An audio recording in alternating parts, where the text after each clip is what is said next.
Okay, Gregory, we are now live. You go Okay. by Gregory or Greg? Greg. Okay, awesome. So do I, so even better. Yeah, Greg, do you want to just quickly introduce yourself and then introduce the topic? Would that be okay?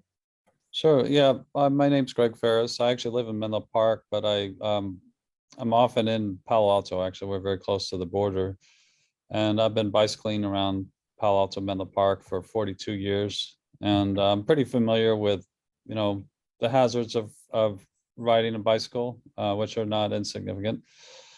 But the reason I had reached out was I started riding a route that took me across El Camino at Sandhill Road. Mhm. And within 1 week, I almost got hit twice. I think it's a very dangerous situation, and it needs attention. And I'd be happy to share my screen. I can Yeah, could you show you the please? intersection. That would be awesome. Yeah. Is this showing up? Yeah, So here's El Camino. Train tracks are here. Stanford Shopping Center is here. And so when these two episodes occurred, I was crossing this crosswalk here on my bicycle. And right here, it's 8 lanes across. So it's a fair bit of pavement to cross. But what's happening here is that there's this right-hand turn lane here. And this was at the end of the day, maybe around 6 p.m., in both occasions. The cars are coming down this right-hand turn lane, and they're just rolling right through the intersection to make the turn. And I know this very well. I mean, being on a bicycle for a long time, cars aren't looking for bicycles. They aren't looking for pedestrians. They're primarily just looking for cars. And a lot of people are looking at their phones. A lot of people are looking for traffic with their peripheral vision. And with peripheral vision, you can see cars, but you can't see pedestrians and you can't see bicycles. At any rate, it's possible that people have gotten seriously hurt here already in this zone. And part of what makes it dangerous for the pedestrians and the bicycles, well, you've got a long way to go, but there's usually, when it's a red light, you've got a row of cars here, and it's hard to see these cars coming to make that turn. So it's hard for them to see pedestrians, and it's hard for the pedestrians to see them. And further, a lot of cars, they have a pillar between the windshield and the driver's window, and that further blocks their vision. So it's very dangerous, and if people haven't already gotten hurt, people are going to get hurt. And the fact that I was almost hit twice in a week is telling me that's a big problem.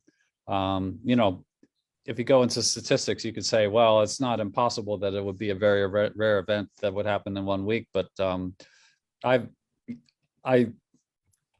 very concerned about what's going on, and I see why it's happening, because the cars come down here in the right-hand turn lane. They know that a lot of these other cars are not a risk for them, and they just roll right through. Anyway, I wanted to bring that to your attention. actually, so Greg, Go can you draw on the screen, or can you zoom in a little bit more? It's a little bit small, but can you draw in where you were and where the car was exactly? Let's see. That's where You could draw on the screen. yeah, let me see. What was the car here? Spotlight. I don't know. The car was right here, Okay, and I was right here. okay, okay. And the light was red, and the car is just oh, Yeah. things talking to me. Okay, okay, and so yeah, so it's on the left hand corner of the pillar. Probably you were blocked, like they couldn't quite see you. Could be. So yeah, a lot of people are pushing the rules, so they should stop. Yeah, And then once they're stopped, they should look. And then after they've stopped and they've looked, they can go. But what Yeah. they're doing is they're rolling, maybe looking a little bit, maybe not seeing, but they're not stopping. Mm. So yeah, I think they think that they're doing fine, but they're not thinking about pedestrians. They're not thinking about the pillar that blocks their visibility. Sure. And sometime if people haven't already gotten hit, they're going to get hit. And I think it's and it may be compounded. It seems like drivers have gotten worse during the pandemic, and I don't know, a lot of people looking into that, but it's a big hazard. So, what do you think we should do to solve this? Well, so one thing, I mean, so there's kind of assessments and then there's actions. So, and I'm not a traffic person, but it seems to me that in terms of assessment, one thing is one could look at, I don't know, in terms of traffic incidents, if it's easy to narrow down and see, have there been incidents reported here? And I have no idea how, what that database is like. And so that's one thing.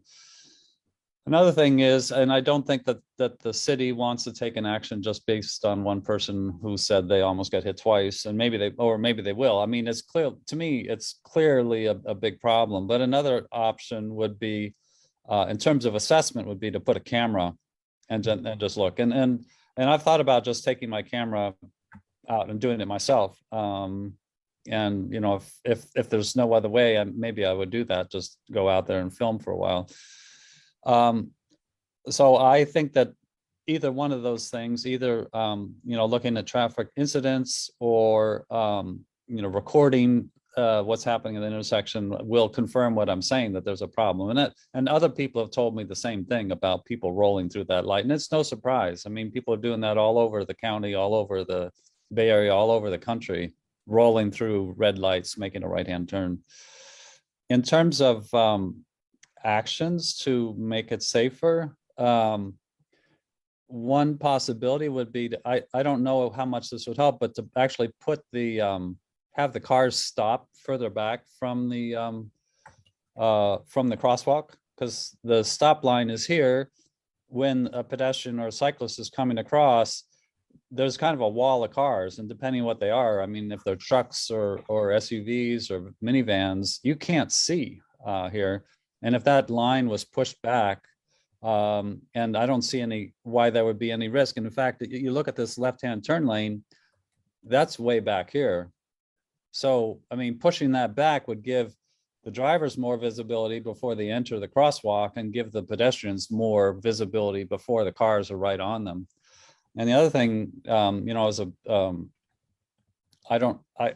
I'm not knowledgeable about the politics of traffic cameras in Palo Alto, but I would recommend putting a traffic camera and instituting some fines, because I think that really will change the behavior.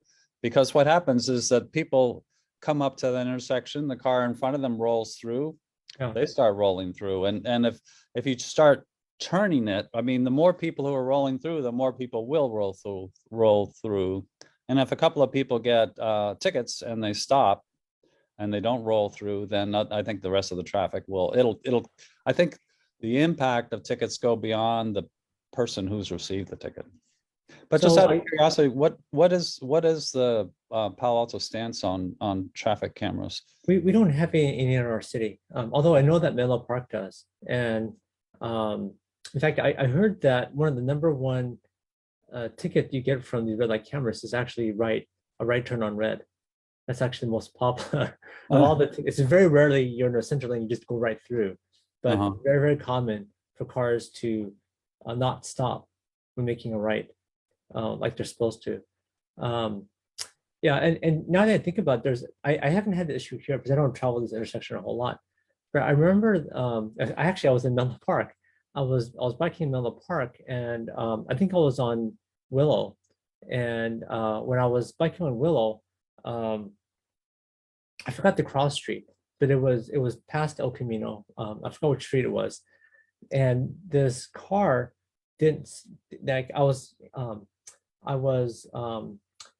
I think, was it red light, or I was trying to think. No, I think it was a green light. right? Or from red to a green, and I was about to go because it just turned, but the car, the car that was on the left of me was making a right-hand turn, and it almost hit me, right? And I was like, oh my God, that was kind of some of my life flashed Oh, before that my one. eyes there, right? I know Yeah. that one exactly. I've been hit 4 times Wow. by cars traveling parallel to me. Well, maybe I'll use my hands. I'm going this way. The car's Yeah. going this way. Yeah. They pass me.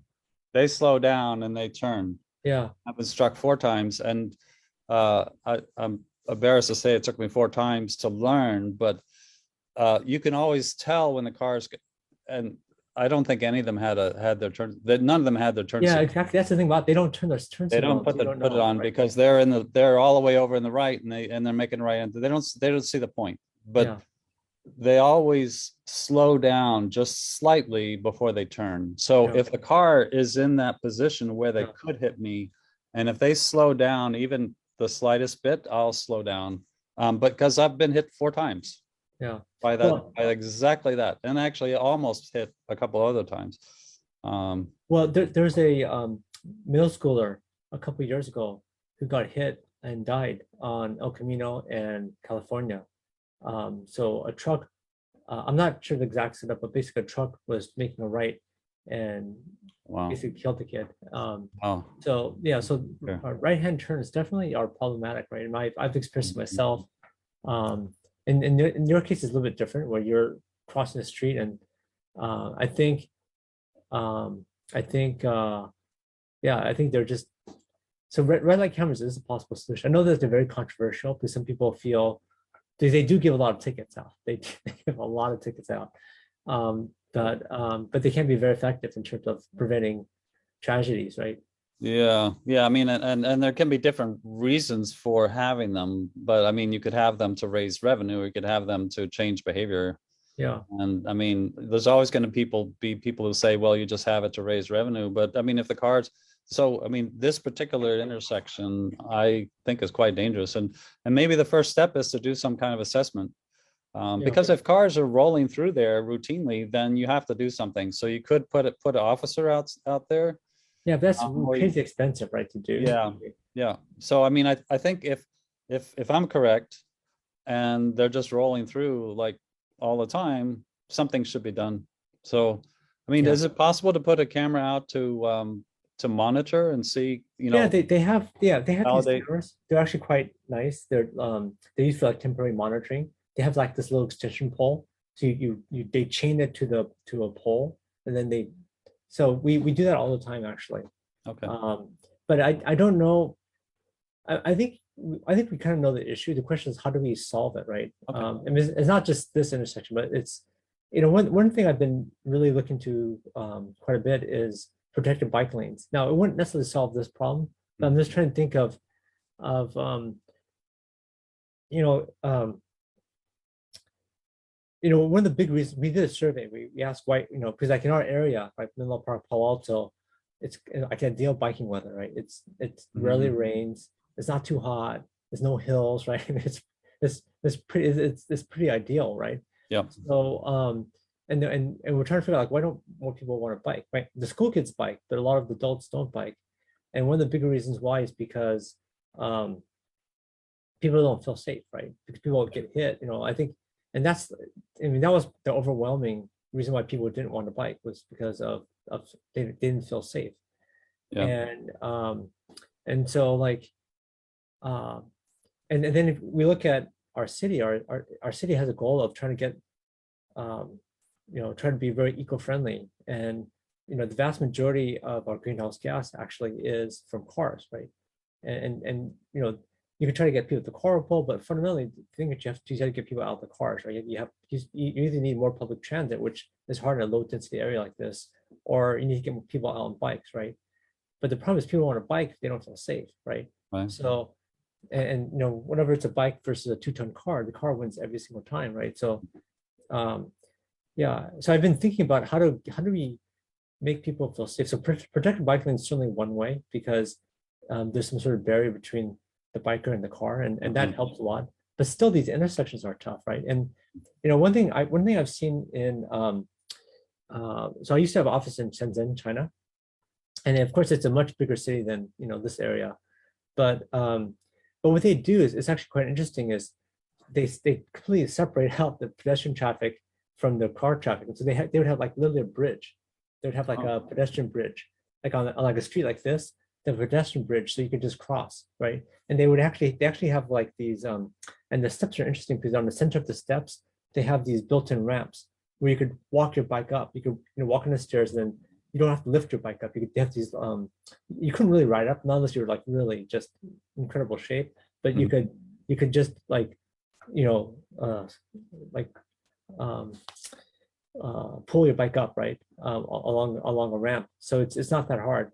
And so you could cross these intersections. And but I know that costs money too, right? That's not a cheap solution. And I don't know how many people would actually take that, but maybe for these large arterials, maybe that's something we should think about, right? Because if we want to get people out of the cars, people have to feel safe, right?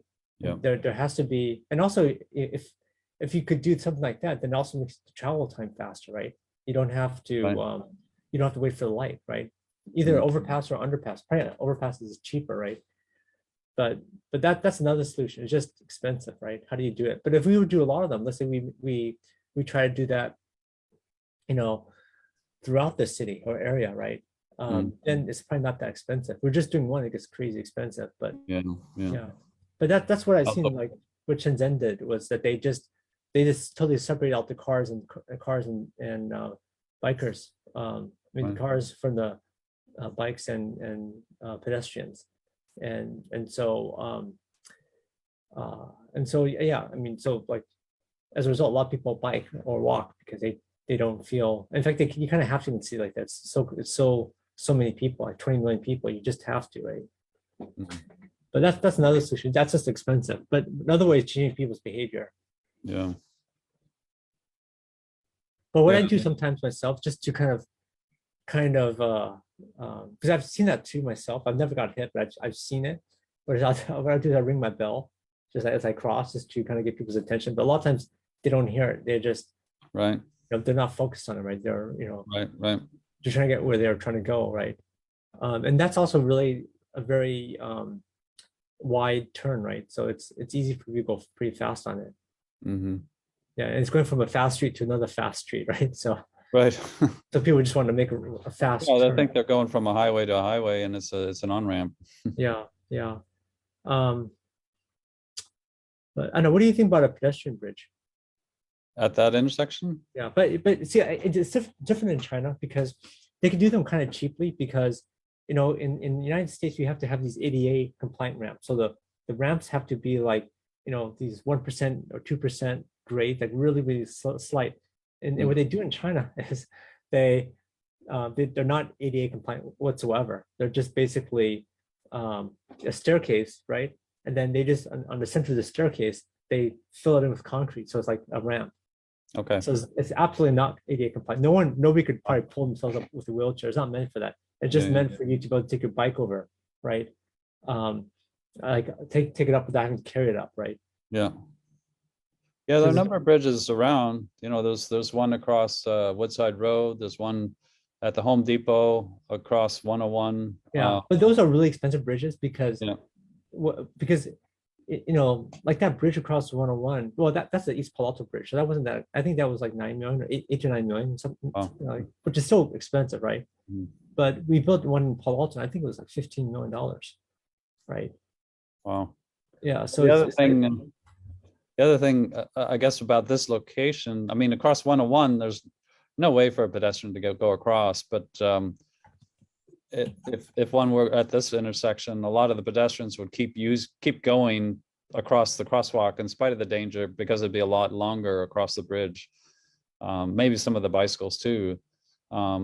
So in terms of the number of people use it, there's also that part of it. I mean, clearly you want people who are seeking safety to have a safe option, and people who don't care as much. I mean, there's not much you can do, but yeah. Yeah. Yeah. Well, probably the cheapest way would be to have some sort of red light camera or enforcement, right?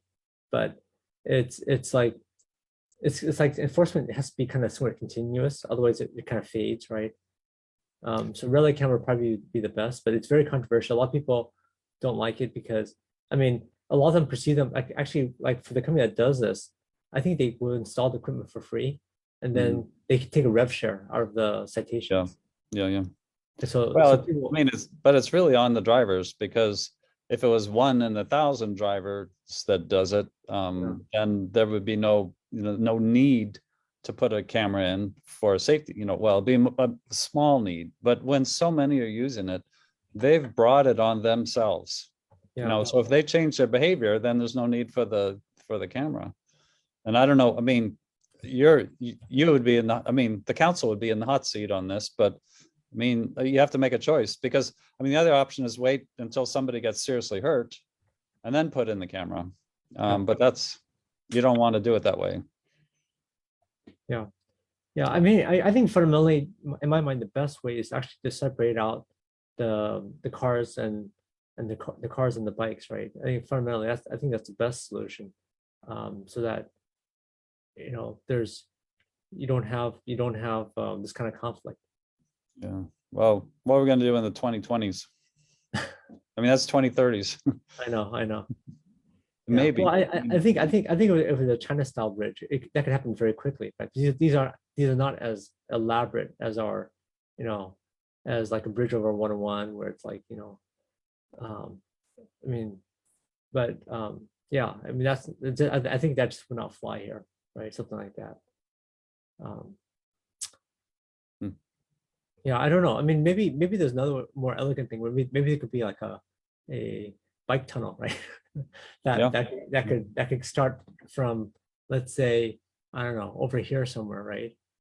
And then it lets out over here or something like that. Yeah. I mean, there's plenty of space. I mean, it's not like Yeah. there's a whole lot of buildings that. Yeah. Just something like, well, maybe it starts out over here and just kind of goes through like this. But that would be crazy expensive though. Yeah.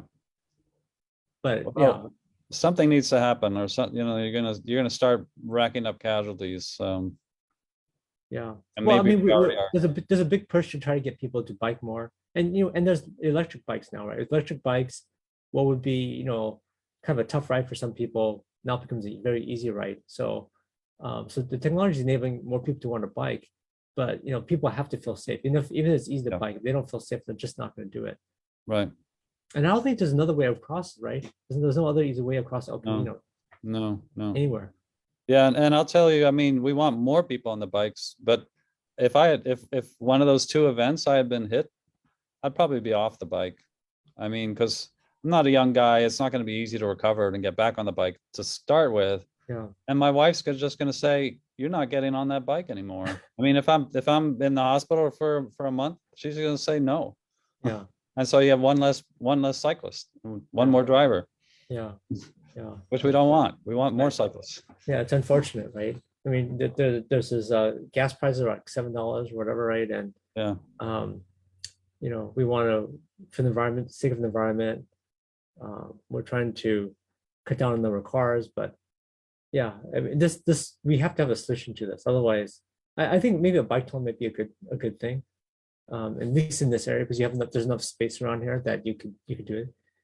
It wouldn't be as hard, I think, because I think with a tunnel, it's easy for people to get across, but for a bridge, people, to go over it could be hard sometimes, because you also need to ramp up, right? Yeah. Yeah. I mean, also with the tunnels, some people get spooked by tunnels. I mean, the tunnel that goes under the tracks at is it Homer? Yeah. I mean, that's pretty wide open, but there's another pedestrian tunnel. I'm not sure it's still there. That was near California Avenue. I mean, there's just some stairs, and it may not be there anymore. But I had a buddy who went under there, and he got mugged under there. He was going one way, and 2 guys are going. I mean, they must have seen him going down, and they were going the other way, and they kind of grabbed him under the tunnel. And yeah, well, maybe a bridge is better than, I don't know. Yeah, I don't know. I mean, there's pluses and minuses to everything, but yeah. But anyways, I think separation is good, but the temporary, you're right, the 2020 solution is going to be enforcement. So Greg, to make this thing a little bit more tangible, what you could do that would be really helpful, and we could help promote it as well, would be to start a change.org. Um, I'm not sure if you're familiar with it, but you could start like an online petition to try to get a red light camera here, right? And try to get more people to sign up for it, right? To say, yes, we want something like this. But I just know that crossing El Camino in general has been somewhat dangerous, not just here, but like in various parts. I think like a lot of people have been hit or killed or almost hit crossing El Camino. And in some ways, we shouldn't have to cross El Camino, or there should be a better way. Yeah. So you're suggesting do change.org to get a camera? Yeah, or if you think that's the solution, or maybe you could shoot for the 2030 station, go for a bridge or something, right? But the camera's probably the easier way to make happen, right? That's not hard to get set up. It's just the political pushback, right? So I think we're kind of talking about political cover here a little bit. I mean, change.org, if there's a lot of people who sign up, I'm not optimistic that it's going to be a groundswell. I mean, if there are 10 people, then yeah, I haven't actually done anything like that before, but if there were a video showing what's actually happening, I mean, do you think that would get the council to put a camera in? So what's interesting here is this is right on the border of Palo Alto and Menlo Park, right? Mhm. It's like I'm not entirely sure where the line goes, because it goes It's way back. It's I'm back there. sorry. Okay, so this is Palo Alto's land then. Okay, It's so way back here. okay, okay, Because it's the creek.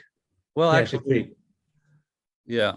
I don't actually see the creek, but I think the But creek is past this hotel. okay, And I know on this side, okay, uh, okay. So it's no, squarely in Palo Alto. the Palo Alto tree is way down there. Okay, So okay. So that makes it easy for us. yeah, So it is also a interstate, right? So like whenever there's the state and then the city, there's always this kind of jurisdictional confusion. But um, but like like El Camino, I'm not sure where you are in Menlo Park, but where I am in Palo Alto, El Camino is a total wreck. I mean, it's just all broken up, and it's just mm, yeah. yeah. But we've never done red light cameras in our city. So in Menlo Park is probably a little bit easier because you guys have them already, but in our city we never had them. So that's another kind of that's kind of like another thing that's tough, right? Well, so the question is, are you going to enforce the red light or not? Well, the red light cameras are automatic, right? The red light Yeah, yeah. cameras, I guess reframing this, there's a problem, yeah. and are you going to enforce it or not? Well, Is Palo Alto going to enforce it or not? well, if a police officer is there, he would certainly enforce it, right? But what I'm saying is for how long, Well, right? yeah. So if people are just doing it routinely, you're not enforcing it. Yeah, of If you're course. enforcing it, then it's going to be rare. Yeah. So right now, it's not rare. So you're not I mean, it's not being enforced. So yeah, maybe if a police officer happened to be there, but enforcing it means that well, okay, I guess enforcing it can mean multiple things, but you could enforce it lightly or enforce where nothing changes, or you can enforce it to the point where people follow the rules. Yeah. Well, So here's another idea. 99% of the people follow the rules. Yeah, here's another idea is maybe you set the red light camera, and on the first time you blow past this red light, you just get a warning, right? But you blow past it twice, maybe you get a ticket, Yeah. right? The company, I don't know how the company feels about that, but Well, they want, of course, as many tickets as possible, right?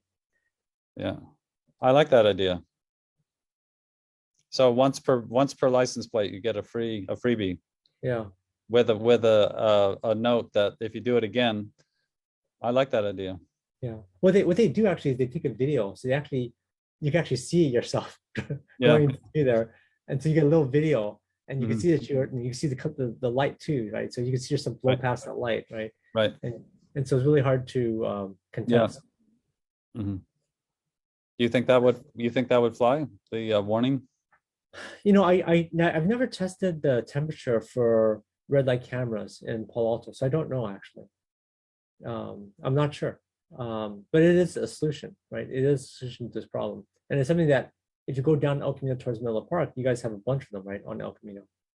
Yeah, I know they were. I'm not sure if they're still installed or not. I haven't actually, I don't remember seeing the flashes because Oh, they may be gone now. But they were definitely there. Yeah, I remember. I mean, maybe 4 years ago, I definitely remember them, being there. And I just haven't checked recently. yeah, I I think don't they're know either. gone, but yeah. Um, Okay. Well, anyways, Greg, thank you for bringing this to my attention. If you do separate change.org, we'll post this video and we could try to help promote it as well. Um, can we have a bike pedestrian plan, master plan for the city. Mhm. So I'll definitely bring this up and that kind of falls that this would fall into this into that program. And then I have a legislative aide who's actually focused on biking. So Josh, and I'll have him get in touch with you. So I'll have Inez connect Right. him with you Okay. and we'll try to see if we can carry this forward. Do you think we can start with maybe just a camera to monitor to see the level of compliance? So I don't control staff directly. Okay. So if this is already in the biking plan, then Okay. yes. But if it's not, then changing course is always a little bit tougher. But so that's why you also have to kind of rally support because things are never so Yeah, like awesome. you can't. It's hard to do things on demand. It's Okay. like a big ship. It kind of wants to go this direction that it's going, Okay. even All right. if it's not quite right. Okay.